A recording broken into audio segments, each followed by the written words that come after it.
La Monnaie de Paris est venue présenter son projet architectural au CITEM parce que c'est sans doute le meilleur endroit pour rencontrer des professionnels, mais aussi des amateurs, des Parisiens qui s'intéressent à la transformation urbaine à Paris ou ailleurs. Et la séance que nous avons eue ce matin a été très enrichissante parce qu'on a été au contact d'un public qui a posé beaucoup de questions et qui a marqué beaucoup d'intérêt pour le projet de la Monnaie de Paris. Il faut dire que ce projet est assez important pour la capitale puisqu'il est situé en plein cœur du 6e arrondissement, en face du Louvre, en face du Pont-Neuf, et qu'il va contribuer à remodeler cette partie-là de la ville sous plusieurs angles. D'abord un angle patrimonial puisque le site de la Monnaie de Paris est un site qui date du XVIIIe siècle et qui est en quelque sorte un exemple assez unique de manufacture royale dans Paris, qui va être ouverte au public alors qu'aujourd'hui elle est un petit peu repliée sur elle-même. C'est aussi un projet économique et commercial puisque à travers ce projet on va mettre en valeur les métiers d'art qui sont aujourd'hui exercés sur le site parisien de la Monnaie de Paris. C'est aussi un projet culturel puisque dans notre proposition il y a bien sûr les ateliers qui vont être ouverts au public, mais il y a aussi toute une dimension artistique à travers les expositions d'art contemporain qu'on va faire dans notre enfilade de salons qui donne sur la Seine. Et avec l'intervention du restaurant de Guy Savoy, c'est aussi un projet, je dirais, gastronomique, un projet de mise en valeur des grands arts français que sont non seulement les métiers du métal et de la gravure, mais aussi les métiers comme celui de Guy Savoy. Et enfin, pour finir, c'est un projet urbain, puisque, comme je le disais, on est en face du Pont-Neuf et du Louvre, et notre projet va en quelque sorte vivifier ce territoire du 6e arrondissement qui est au bord de la Seine et qui n'est aujourd'hui pas très actif. Et avec le projet qui est en face de la Samaritaine, nous aurons ainsi une sorte de continuum urbain entre Saint-Germain-des-Prés et les Halles, en passant par la Monnaie de Paris et le futur îlot de l'hôtel Cheval Blanc et de l'ancienne Samaritaine.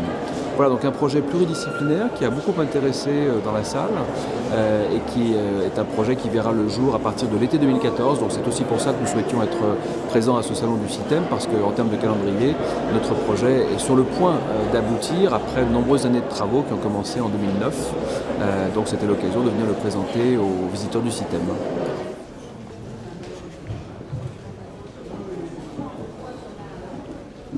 Alors l'année dernière, on a exploré la question si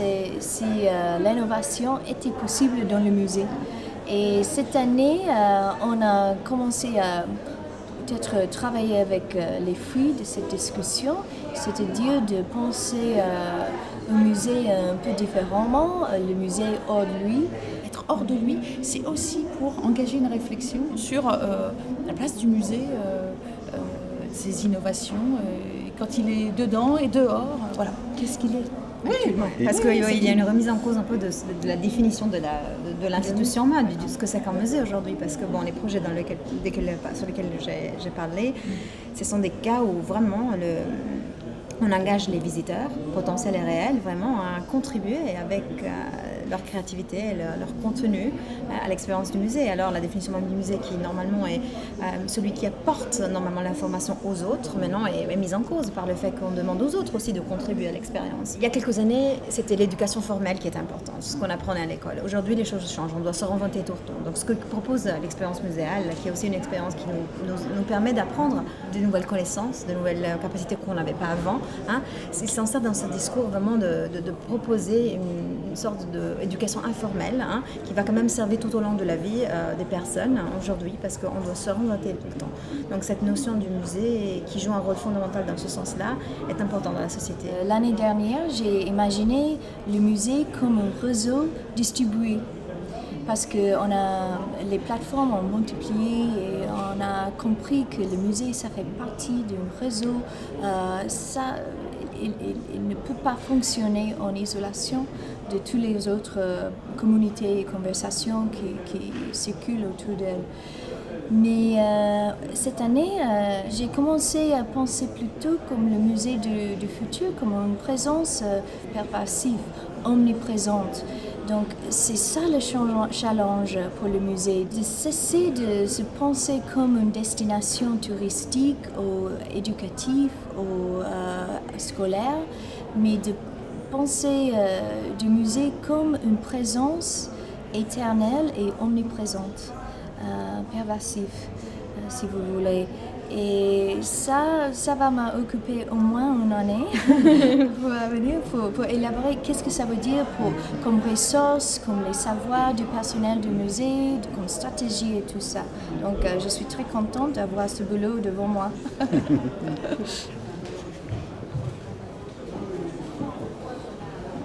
La première chose, c'est un petit peu de dédramatiser l'apport du marketing dans tout le secteur culturel, puisqu'on réduit souvent le marketing à la partie aval, c'est-à-dire l'envoi de courrier, l'envoi d'emails et des promotions quelquefois un peu abruptes ou un peu sauvages, alors que pour moi le marketing commence en amont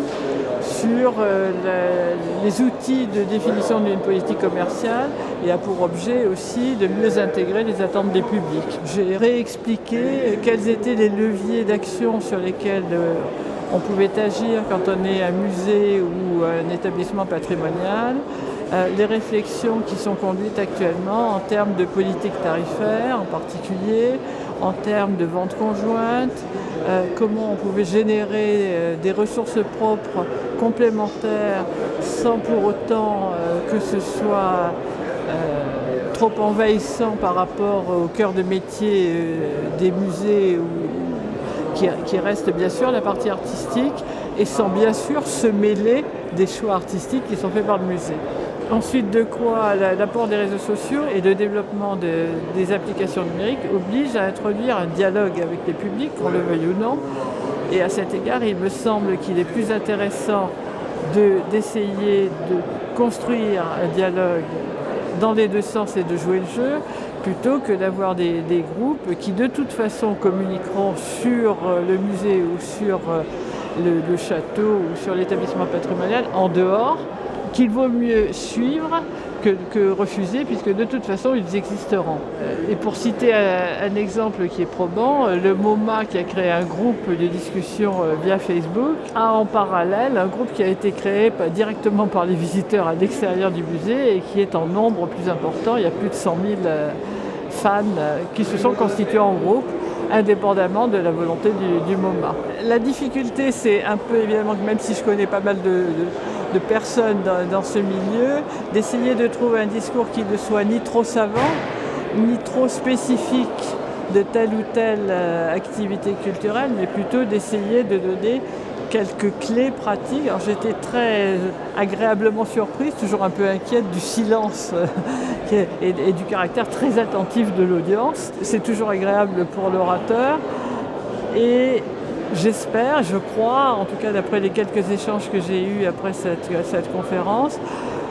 pouvoir avoir amené chacun à réfléchir sur peut-être de nouvelles idées pour développer de nouveaux publics ou pour fidéliser des adhérents, puisque c'est un point sur lequel il me semble qu'on peut mieux faire.